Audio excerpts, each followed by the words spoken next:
Welcome back to another Angular tutorial. Today we're going to start by learning how to actually make the info card component look kind of like an info card. So we'll take away all this count stuff that we'll no longer need anymore.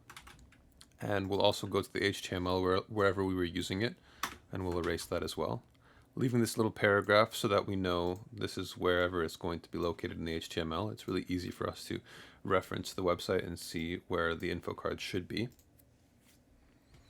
And now what we're going to do is we're going to go back into the TS file, and what I want to do is I want to create an input property because I want to be able to have a different value for this property depending on the info card that we've created or where we use the info card in the HTML. Let me show you what I mean. So to start with, we're going to use this input decorator, and this has to be imported from Angular core. And we're going to decorate a property. Our property, for example, could be title, and we'll say it's of type string. It's complaining here because it wants title to be initialized with a value. We'll just say that they shouldn't worry, it's always going to be a string whenever we're using it. So we'll just use this little bang, which lets TypeScript know not to worry about that. And now that we have this out of the way, we can save it. And we can go to the info card component, and we can put a header at the top of the info card, an H1, and we'll use string interpolation as previously we saw in the first few tutorials, and we can put title over here. Right now it's not actually reflecting any changes over here because title does not have a value. Title has to be passed into this component wherever it's being used, wherever it's being embedded in the HTML. And if you remember from our previous tutorial, that's actually happening in app component HTML. So if we click over there, we can see we have the app info card embedded here.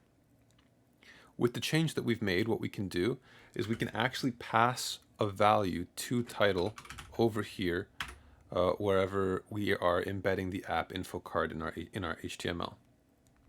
So we can give it a value here, and we can say this is my first info card, or maybe my first info card for brevity's sake. And as you can see, that's reflected over here wherever we inserted the H1 into the info card component.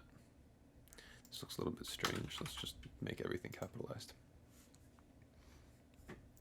So this is the primary method that we're going to be using to pass information from a parent to a child, because not only can we pass in information like this using the input decorator, but we can also use property bindings so that the information that we pass into the child component actually comes from the parent component.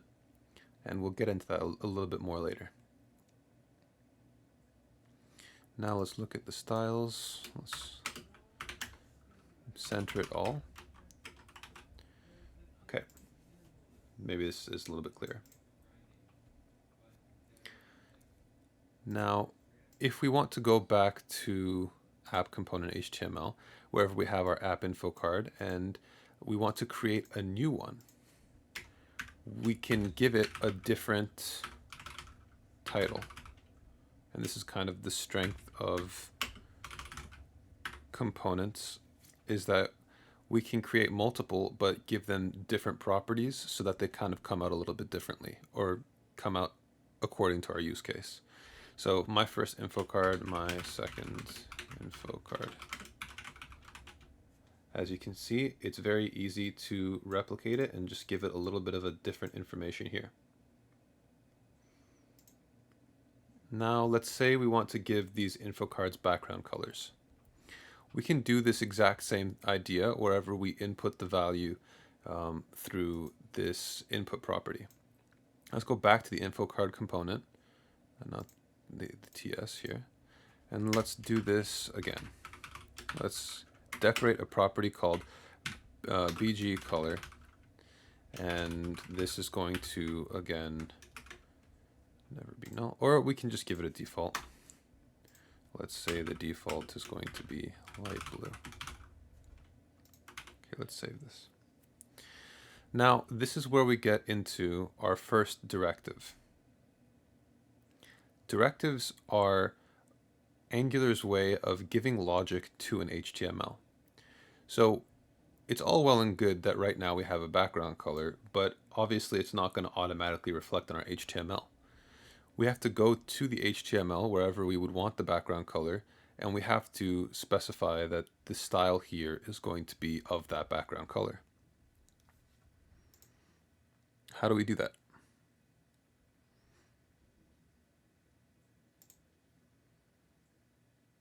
Well, the way that we would do that is we would use the ng-style directive.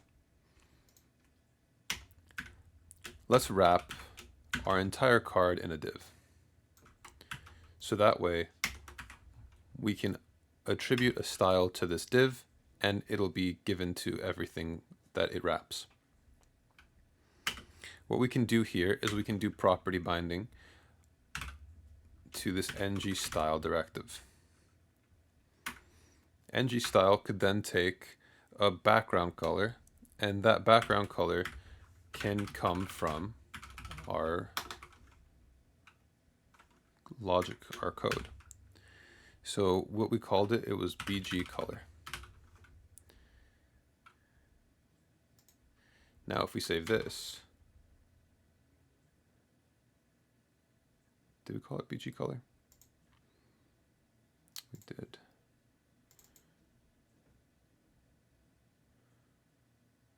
Background color, unknown spelling. I think it's camel case. So as you can see, the default color of light blue is now the background for our info cards. And since we used the input like I mentioned before, we can go back up to wherever it's embedded, and we can actually specify a color if we so desire. So we can say BG color, and we can pass in a color. Obviously, it needs to be a valid color. Red will work, for example. As you can see, it's automatically going to reflect here. But if it's something like Barney Purple, even if it's camel case, no one knows what Barney Purple is, so it's going to default to white. Let's turn this back to red, or maybe pink or something equally bright, so that the black text will work against it, will contrast well. Okay.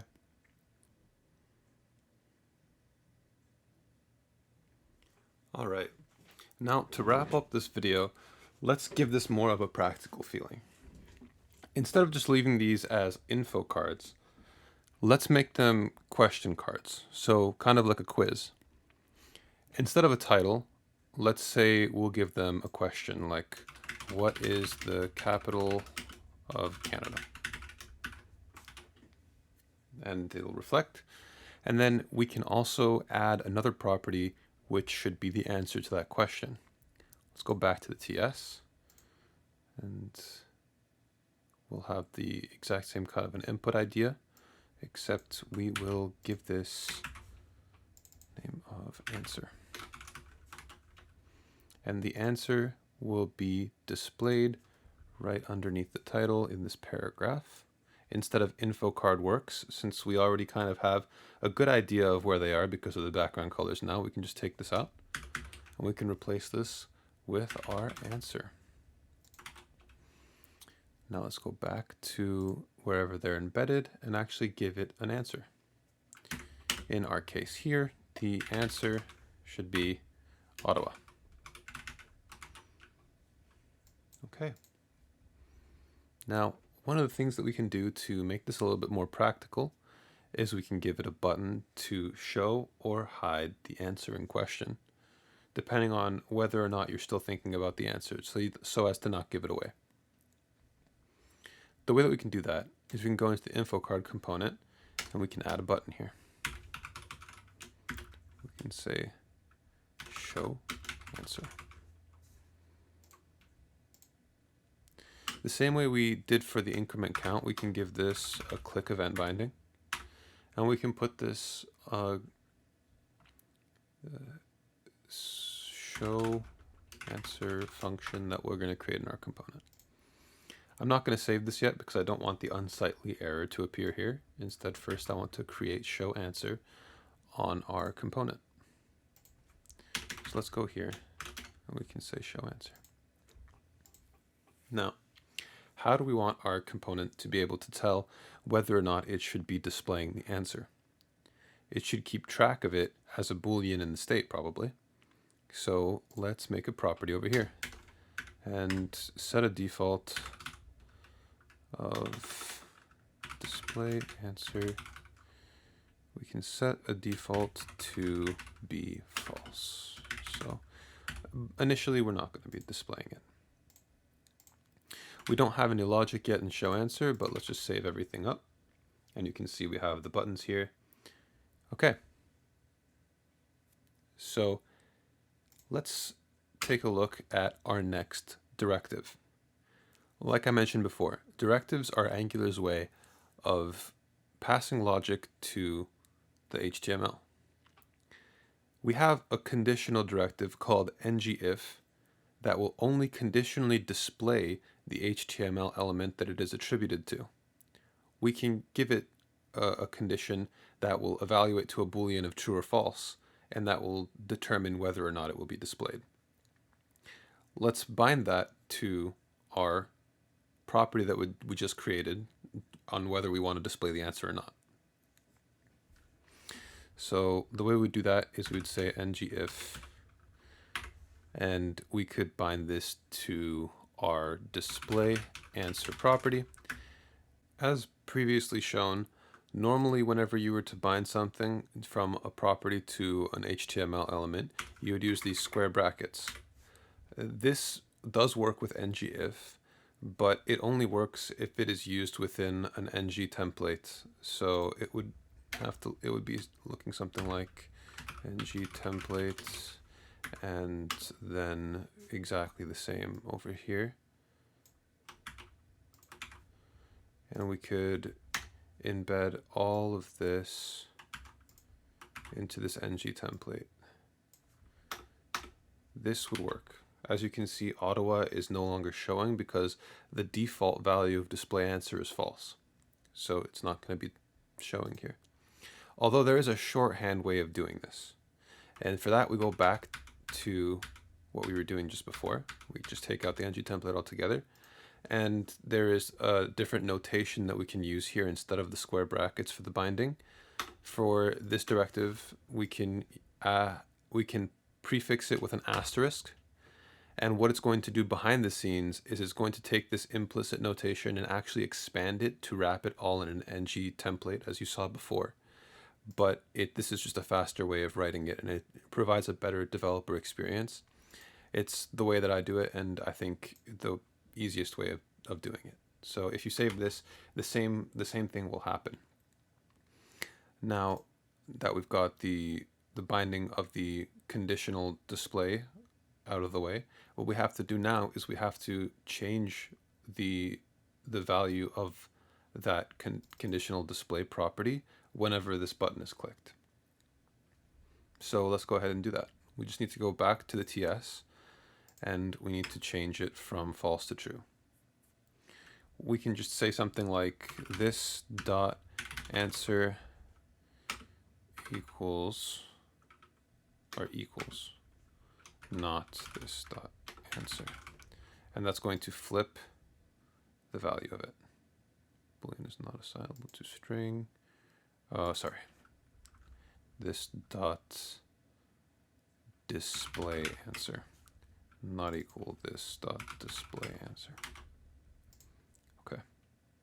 So now if we press show answer, it's going to show the answer. And if we press it again, it's going to hide it. Simple, right? And we've added some practical functionality to the code we've written so far.